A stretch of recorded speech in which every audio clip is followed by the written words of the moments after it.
what has been happening to me, so you have a sense not only of what I'm doing, but also a sense of what's happening in the United States.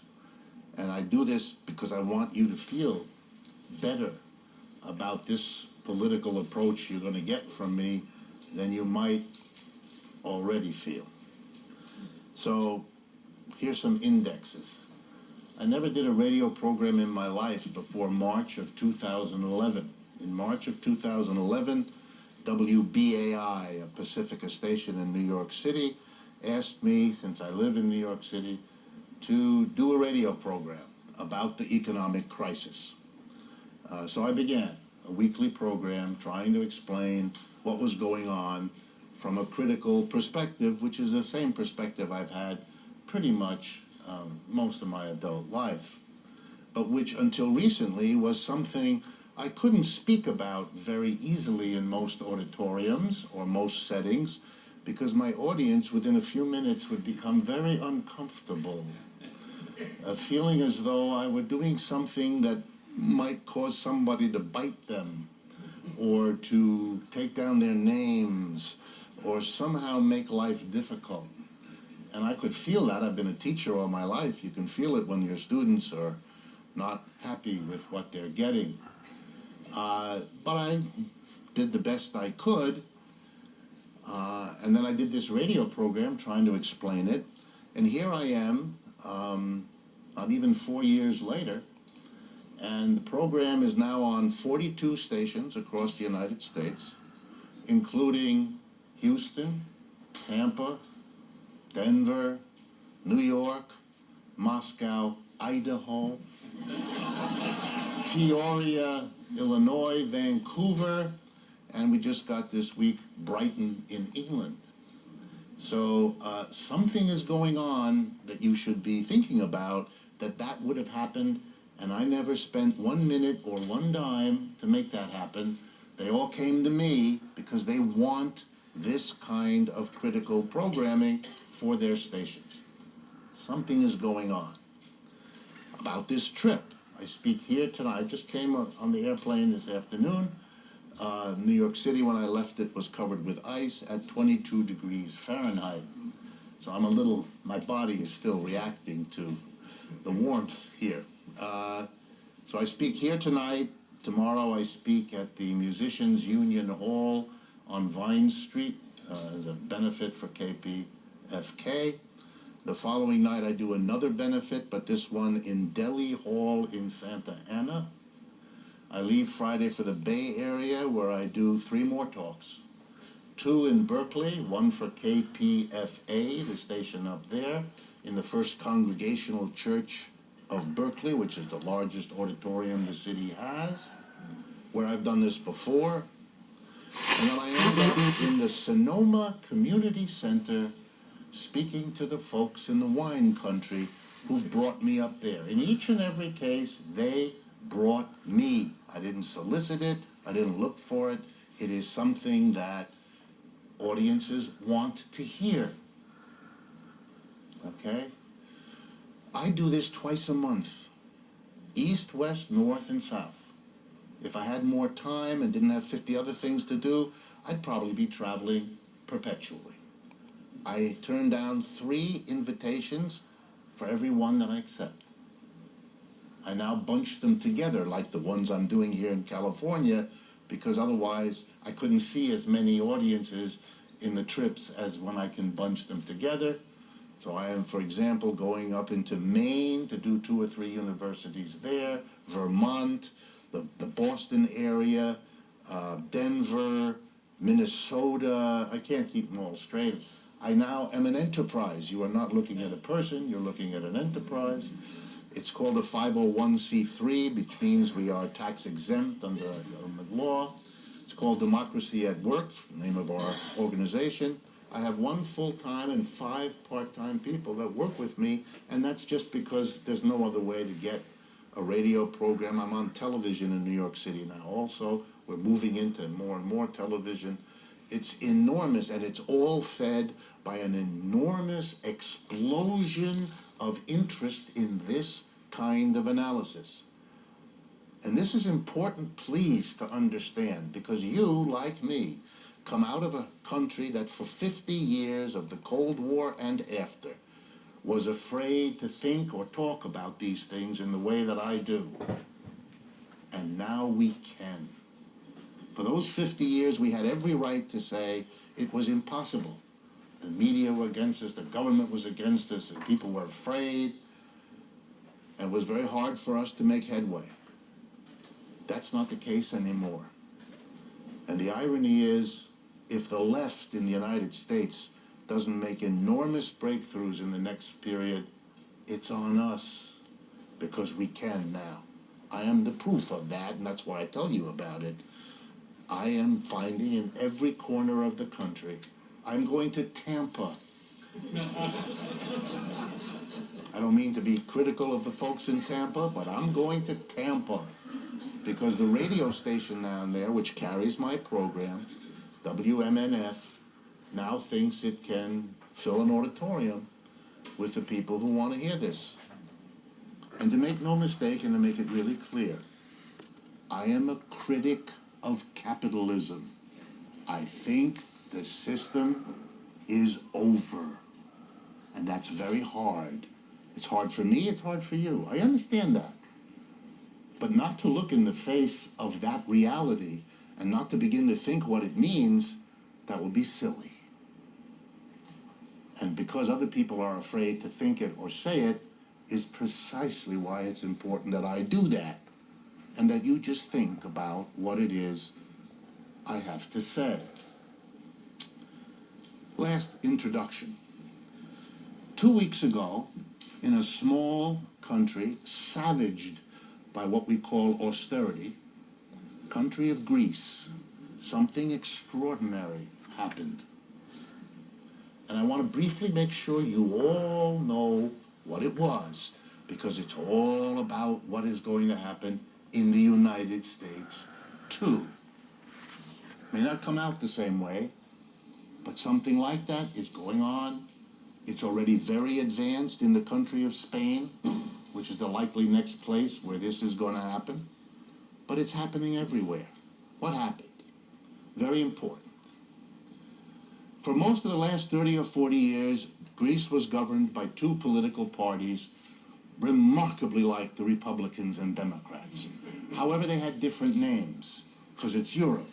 So the Republican Party there is called New Democracy. And the Democratic Party is called the Greek Socialist Party. That's just different European words for a similar reality. And they did the two-step shuffle. A few years, one party was the prime minister, and then a few years the other party was, and then they handed it back. Very gentlemanly, very nice, very friendly, no trouble. A little bit like Republicans and Democrats, with a little theatrical name-calling to spice it up, but nothing really important. And after the name-calling, everybody goes out and has a drink. And so the Greeks did it too. The two parties together got 2/3 to 3/4 of the vote.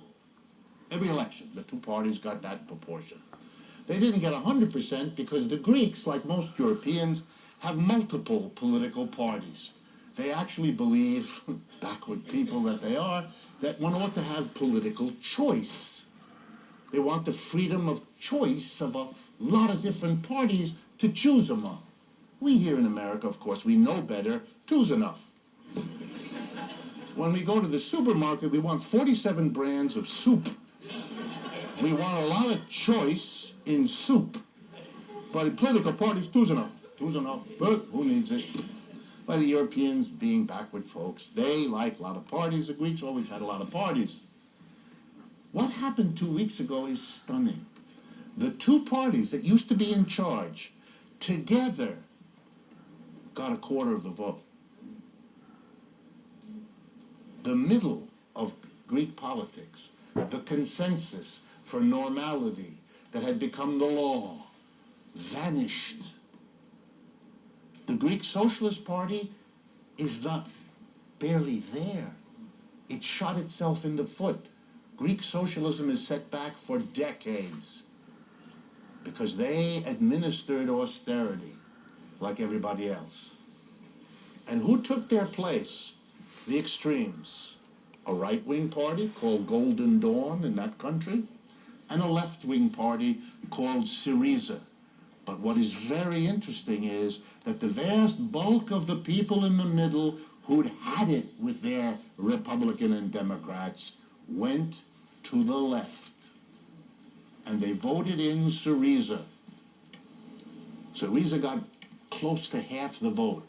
In a country like Greece, that's a mandate. One party never gets that many votes. This isn't just a defeat of the middle. It's a mandate sweep victory for the left. The left. Over the years, I've worked occasionally with a number of European economists, and one of the ones I worked with on occasion, and even brought to meetings like this with me in New York, was a young Greek professor named Yanis Varoufakis. He's now the finance minister. That really is a little bit like Greece doing what would here mean, I'd be the finance minister. And you can imagine how much will have changed for that to be the case. Yanis Varoufakis is the finance minister. Syriza is in power. Alex Tsipras is the new leader of this country, prime minister. This is a party, many of whose people like best the following slogan: Greece can do better than capitalism. Wow.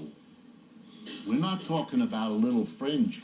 5 years ago, Syriza got 4% of the vote.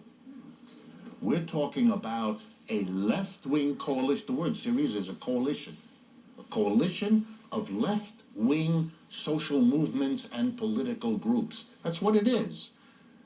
That means, if I may be so bold, that institutions in Greece, not that different, say, from the ACLU, got together with other groups like that, made a political party, and said, we're going to go to the mass of people and say, if you've had it with austerity, vote for us.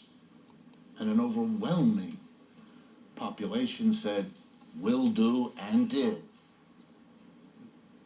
Commitments of Syriza: raise the minimum wage by a lot. Restore the pensions that were taken away from the Greek people over the last 4 years. Stop selling assets of the government into privatization. This will make sure, for those of you that are concerned, that the next time you visit the Parthenon, you will still not be able to get any McDonald's there. Which, if you've ever seen the Parthenon, is a good thing, by and large. I tell you the story because I want you to understand that that kind of political approach not only can win, it has won. I don't know what's going to happen in Greece. No one else does either. The greatest struggle now, and I can see from your faces that I should spend another 2-3 minutes before I go into what I plan to say, to tell you about it, because you're interested, and that's very good. The first problem Mr. Varoufakis, the new finance minister, has is to get out from under the enormous debts that Greece has to the European country, the European Commission, the European Central Bank, and the International Monetary Fund. Why does Greece owe that much money to them? Because over the last 4 years, you read in American newspapers that Greece was bailed out. No, that's not what happened. These European institutions that are representative of the Europe as a whole lent $300 billion to Greece. That's true. But what did they lend the money for? So that Greece could pay back the private banks in France, Germany, Britain, and the United States to whom they were indebted. Greeks didn't get bailed out. French, German, British, and American banks got bailed out. They got back everything, rather than what they would have had to do is come to a deal with Greece. What kind of a deal? The same deal that has to be worked out every time a debtor can't pay his or her bills. Every court in the United States now has those cases in front of it. Every court everywhere does, because people who borrow find themselves unable to pay back all the time. And the courts come in and they make a deal. They work it out. And part of the pain of the adjustment is in the borrower's camp. He can't pay back. And part of it is in the lender's camp. Why? Because in economics, I'm a professor of economics, this is what all the textbooks teach. The burden of responsibility in a loan is on the creditor. It is the job of the creditor to assess the riskiness of the borrower, the capacity of the borrower to repay, the conditions that apply and that may make it more or less difficult. A lender is not supposed to lend to somebody unless they have made clear by their own due diligence, it's called, that the borrower is capable. And when the debt can't be paid back, it's prima facie evidence that the work of the creditor was faulty. Therefore, you punish the creditor as well as the debtor. In Europe, the game is being played that somehow paying back the entire debt is entirely on the borrower. They keep saying that because they're counting on the people of the world not to know what I've just told you, which is that's not the way this is handled. But it's worse. They want the Greeks to pay, even though the Greeks say we can't. If we have to pay it back, we will have to continue damaging the economy of Greece. And to give you an idea, 1/4 of the people are unemployed. That's what it was in 1933 at the worst moment of the U.S. Depression. 1/4 of the people are unemployed. 1 out of 4 Greeks are unemployed, which means every single Greek family has somebody, because Greek families are large, that's unemployed, often many. The Greek minimum wage, which was lousy to begin with, has been reduced. Greek public employees, which is the largest group of employees, their public sector is larger than the private sector in Greece, have suffered a 40% cut in salary, 40% from 2010.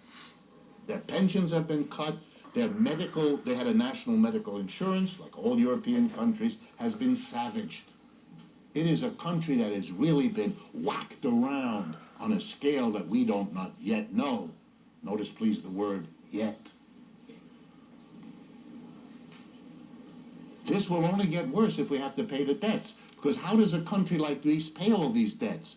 By using money that used to pay public employees who produce public services for people, but now you have to use that money not to hire those people and not to produce those services, but to pay off whom? Basically, you've already paid off the private banks. Now you're going to repay the governments and the governmental institutions that saved those private banks. And the Syriza people say, we're not going to do that. We are not going to do it. Not us, not ever. And the Germans, because they are taking the commanding role in Europe, they are now the most powerful country. They are the leader of Europe. Something they never had before, because before it was only a dream in the minds of people like Adolf Hitler, who tried to do it with military weapons and couldn't. But he didn't need to. Capitalism would do it for him. And so the Germans, led by Angela Merkel, have said the Greeks must pay. They must adhere to their obligations. Last point for this, so you get the irony of it. In 1953, it's so important to know your history. It's so dangerous if you don't. In 1953, Germany was reeling under its debts. Debts it had incurred because of World War I and World War II. Germany had the very bad taste of starting those two wars. That would have been okay, but also losing them. This was not okay. And in the great wisdom of people at that time, whoever lost the war was required to make payments. So the Germans owed a ton of money.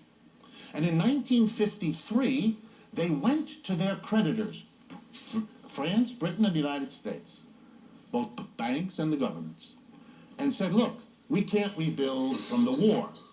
That would not have been an argument that would have made much sense to your former enemy. But they had a good argument. You want us to be a good ally against the Soviet Union? You want us to be a good part of the Cold War? We have to be able to rebuild. And this debt is killing us. So they met in London to discuss it. They started in February of 1953, and they met all through the summer. And in August of 1953, they agreed to the following deal. It's called the London Agreement. Look it up. Nowadays with Google, it all takes 12 seconds. I'm not paid by Google. I didn't say that for that reason. In August of 1953, here was the deal. The United States, France, and Britain, ready? Forgave Germany 50% of its debt, written off. And the other 50% was stretched out to become a 30-year loan, meaning the amount of money Germany would have to come up with each year was reduced to next to nothing. The Germans demanded, begged, and got what they now want to deny Greece. The only word for that is disgusting. But you will not hear this story in the American press, or very rarely. European press is full of it, but not here. A big struggle is being waged. And here's the double irony. If the Europeans insist that the Greeks pay, the Greeks will have two steps, and only two. They cannot cave in. The American press writes as though, well, they may cave in. I mean, they may, but it will be self-destruction. If they cave in, they will destroy themselves just like the Greek Socialist Party before them, which got voted in to be anti-austerity and then ended up administering austerity and is now dead. Another country where exactly the same thing happened, France. Over the last 2 years in France, the Socialist Party won the presidency, kicked out Sarkozy, brought in Hollande. They won the French Senate. The Socialists haven't controlled the Senate for 50 years. They have the president, they have the Senate, and they have the National Assembly. The Socialists controlled everything on a campaign of anti-austerity. They got in, and they administered austerity. And now Mr. Hollande gets the lowest popularity rating. He's looking up at the rating of George Bush. That's low. That is really low. He's finished, and probably the Socialist Party of France will take decades to come back, if it ever does. So Syriza knows this. They can't do that. That is literally self-destruction. So what are they going to do? They're going to say, we can't pay, and we won't pay. The Europeans, if they're going to not bluff, are going to then say, okay, we're not giving you another nickel. Well, the Greek government can't function if they don't get anything, because they have no way to do that. Or do they? They do. There's only one way left. If you want to stick to your guns and you can't get help from Europe, then the only way to get the wherewithal to take care of the mass of the Greek people is to take it away from the Greek elite. To take it from the rich and give it to everybody else. The nightmare of modern capitalist society is being brought by the mechanisms of capitalism itself. It's giving these folks no choice. And if you see an agreement over the next few weeks between the Europeans and Syriza, it's because they figured it out. That they are better off giving Syriza, writing off those debts, than trying to push in any other way, because that's even scarier than writing off the debts. Because if the Greeks could pull off removing the wealth from the rich to help everybody else, what awful thoughts could enter the minds of people everywhere else, even in the United States. And the mouth right here. What an interesting solution. Okay, now let's turn to the United States. Millions and millions of images. We did That's a something large like one. it. Mr. Tsipras likes to say that Syriza's just doing what FDR did. So I want to begin by again reminding you of a little history. This time I it's could our just keep history. going. I could do FDR. that over and over It's and over again. 1933. I We've got a know collapse some of out down capitalism. here Worse who've been- even than the one we've had since 2008. I It's really bad. where's his mouth right here? 25% of our people are I unemployed. know. Poverty is everywhere. And then the mouth You for know, that one many is of you the- read, I don't know, John Steinbeck, Grapes of Wrath, Mice or Men. Remember those descriptions? A lot of people were like that. A lot of people waited for the coal car to come by on the freight train because little bits of coal would fall off and the children would go and get them because they're the only way you keep warm, etc., etc., etc., etc. Much good American literature was produced out of that There misery. it is. But something interesting happened. Again, Greece is an interesting example. The American people reacted to that misery, the collapse from the roaring 20s into the miserable 30s, by getting angry at rich people and at corporations, big time. Starting in 1933, millions of Americans who had never been in a union, who came from families where no one had ever been in a union, joined unions. It was the greatest organizing drive in American history. Unions have never achieved that before, and they've never achieved anything like it since. In a matter of 2 or 3 years, millions of Americans joined a union to save them from the horrors of the Depression. Working together with the unions, organizing, were two socialist parties, not just one, two. A kind of reformist, middle-of-the-road one, and a, what we now call Trotskyite one. The Socialist Party and the Socialist Workers' Party, for those of you who know your history. And also working with them was the American Communist Party.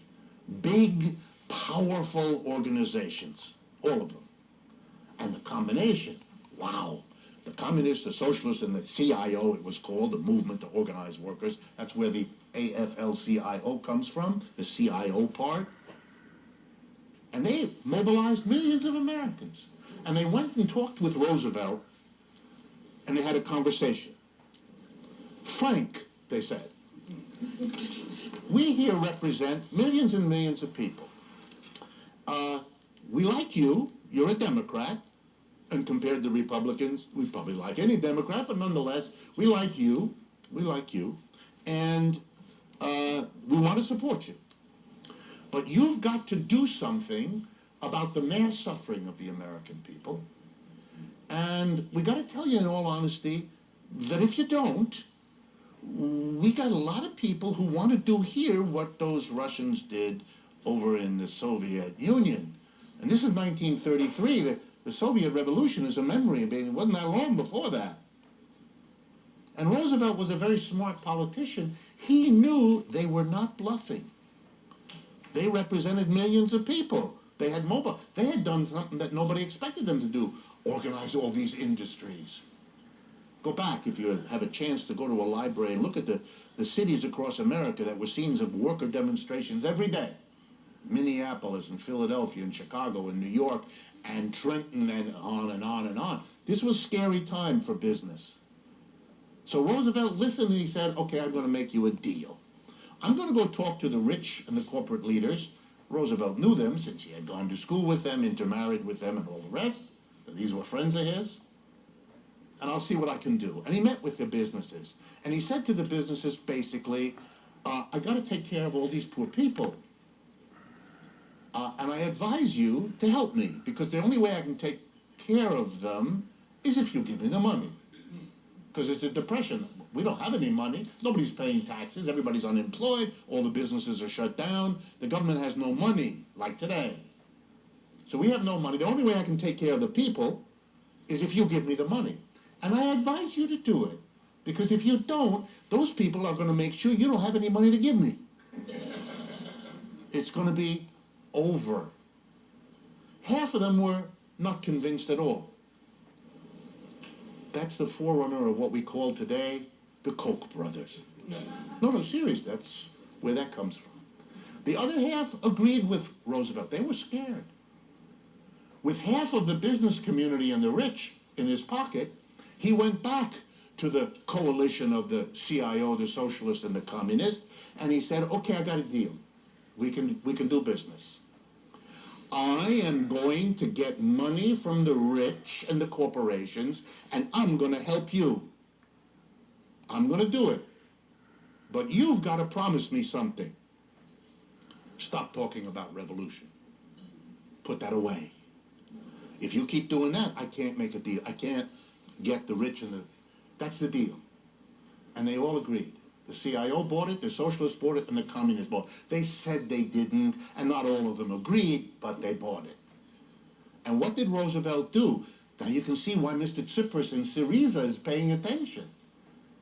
1933, let's go real fast. Roosevelt gets up and says, I'm going to create Social Security. What? In the middle of a depression when there's no money, you're about to tell everybody who's over 65, here's a check every month for the rest of your life. Yup, that's what he did. And before people could even deal with the enormity, we had no Social Security before that, he announced the unemployment compensation system. We had never had a program of giving money to people who are out of work for a year or two every week. The government had no money. It was the Great Depression. He said, I'm going to give the old people over 65 a check every month, and the unemployed, of whom there were millions, a check every week. I'm going to raise the minimum wage, which he did. In fact, he established the minimum wage. We didn't have one before that. I'm going to make a minimum wage, and he made it nice and high. In real terms, higher than it is now. But then came the big one, as if these weren't big enough. I, said the president, went on the radio, I am going to tell you, the American people, the following. If the private sector, he didn't use the word capitalist, that word sticks in Americans' throats. They can't quite get it out, which is why I say it so often. So, if the private sector can't provide work to the millions of Americans who ask only to have a job, then of course, as if it were self-evident, I, as president, have to do that. And between 1934 and 1941, he created and filled 15 million jobs in the United States, which the government paid for. It paid the salaries. Some of you visit the national parks. Many of those were built by those people, and so on. And where did he get the money? Because this is the best part. He taxed corporations and the rich. I gotta say it again. In an American audience, most of you will pretend you didn't hear what I said. He taxed corporations and the rich. A lot. That's where the money came from. Because that's where the money always is to solve these social problems. You know it, I know it, and unfortunately, they know it. But he did. Let me give you just a couple of examples. The top income tax bracket that Roosevelt was in favor of. Well, let's deal with the top he ever asked for. State of the Union message, 1944. We're in a war. In a war. He sends a message, Roosevelt, president, to the Congress. I propose that the top bracket, the top income tax rate on the richest people be, ready, 100%. See, you're laughing because you don't know your own history. What does that mean? Here's what it means.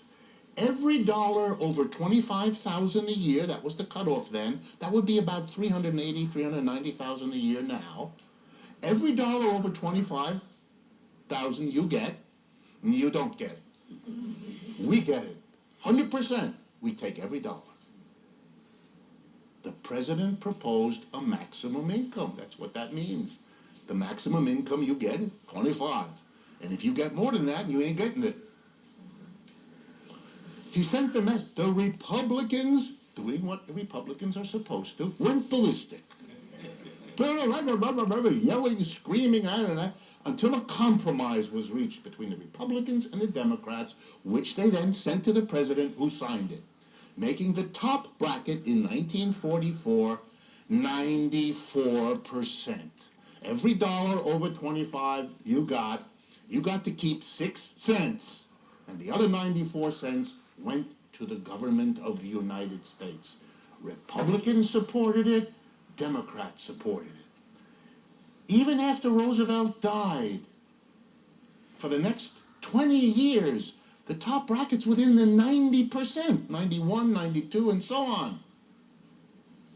Even in the 1970s, it was in the 70%. What is it today? 39%.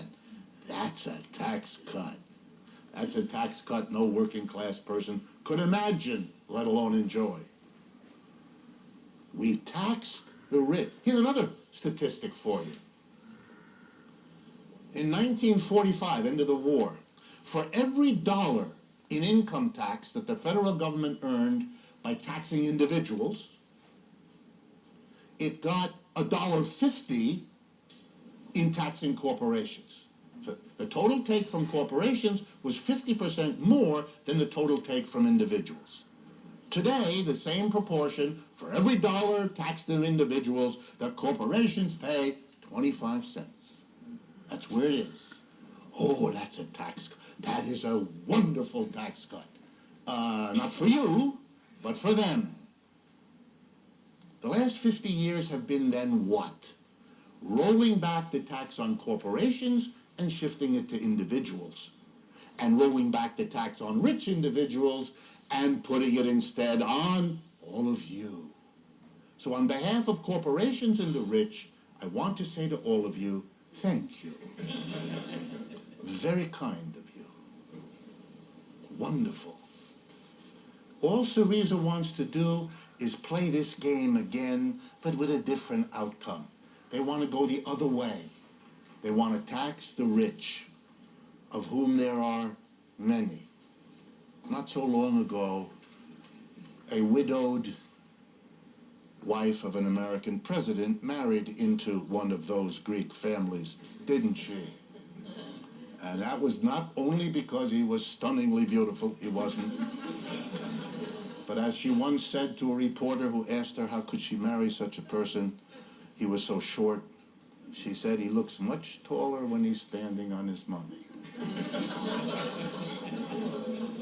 She was honest, if not diplomatic. What happened over the last 30 years is really what I want to finish this up with. The United States shifted in the last 30 to 40 years radically away from everything Roosevelt did. It's as if the last 30 or 40 years could be described by the phrase, roll back the New Deal. Undo all that was done by this story of Roosevelt that I just told you. And we really know why. The business community hated this. They had to pay these enormous taxes to take care of what Mitt Romney called, the 47% of moochers in our society. They were furious at these taxes. The rich were furious at paying 91%. Even if they got out of a lot of that with clever tax accountants, they still had to pay a lot to take care of I don't know, you or me. They didn't want that. They knew the problem wasn't Franklin Roosevelt. By 1945, the man was dead, so that clearly he wasn't the problem. But they knew it was never him. It was that coalition of unions and socialists and that was the problem. They knew that if you took away that political powerhouse, the ideas would never have come up. And we know they're right because in the depression we've had since 2008, that coalition isn't there. And that's why Obama is not Roosevelt. There's nothing to make Obama be Roosevelt. And that's not an accident, and that's not a mystery. As soon as the war was over, the business community, the ones who had never been persuaded by Roosevelt, went to work to destroy that coalition. They began with the weakest link, the Communist Party. And they turned them from a militant organizing thing, which is what it had been in the 30s and 40s, into the horrible agent of a foreign power, and you know the rest. It's in all of our minds, whether we think it is or not, it's right there. It's in our culture. We demonized them. They were evil, bad. We killed a couple of them, didn't we? The Rosenbergs, for those of you who've never heard these stories. We executed them as agents precisely of Moscow. And as soon as the communists were wiped out, put in jail, deported, all the things we did to them, we did a very peculiar thing, although not surprising if you understand it. We went after the next weakest link, the socialists. And the way that we did it in this country was by saying, socialists are just like communists, they just spell it differently. You know, I used to wonder, since I'm the child of immigrants, my mother was German, my father was French, and so, you know, if you grow up in a household with other languages, it's a different way of living. And I go back, because I have family in France, I go back and spend a lot of time there, I speak those languages, and it took me a while to understand. If you go to Europe, France, or Germany, you say communist and socialist, people know exactly, they're very different, and they can explain to you what the difference is. Whereas here in America, my students, when I ask them, what's the relationship between communist, socialist, terrorist, Marxist, and anarchist, they all raise their hands like, that's easy, synonyms. Well, and I used to think, are they dumb, or did they didn't learn anything? No, that's nothing to do. That's what we were taught. A whole generation was taught, this is all the same. And today we know how to extend it. We add Muslim. But, you know, why not? Makes as much sense as the other things being synonyms. It's kind of nutty. But it comes out of our culture. So you destroyed the socialists by saying they were, you know, more or less communists. And that left the labor movement. And if I had a piece of chalk, I'd show you what happened to the labor movement in the last 50 years, and it's a straight line down into the toilet.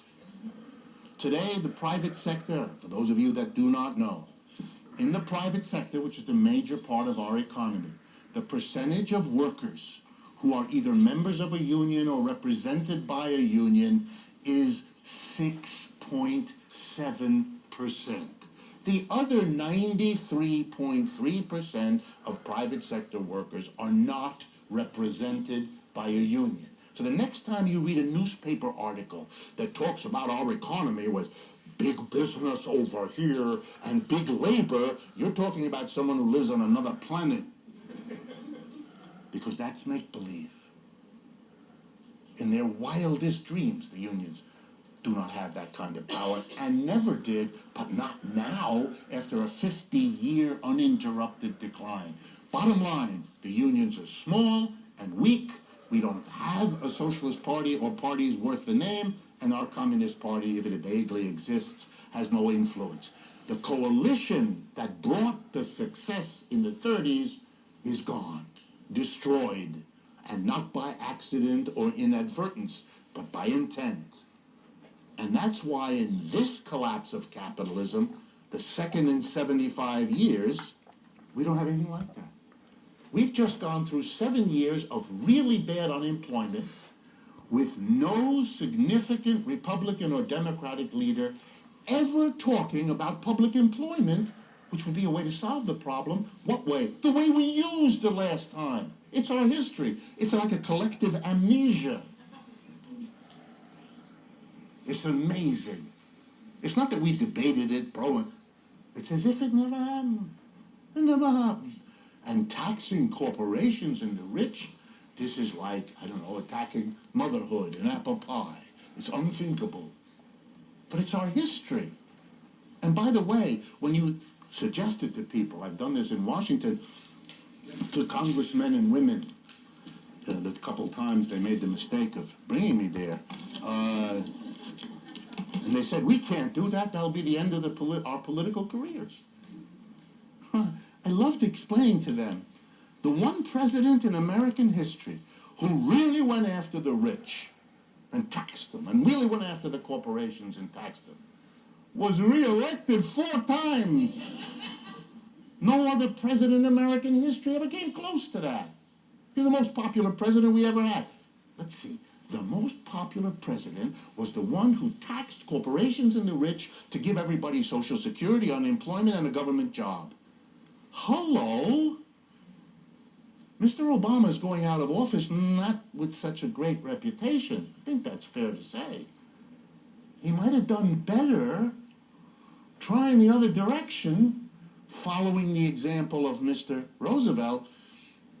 I mean, he can't run. By the way, you know why Obama can't run for a 3rd term, because after Roosevelt died, the Republicans pushed through a law that no president can be more than twice, because they didn't want to have that happen again, that another Democrat would get to 4 terms. That's our history.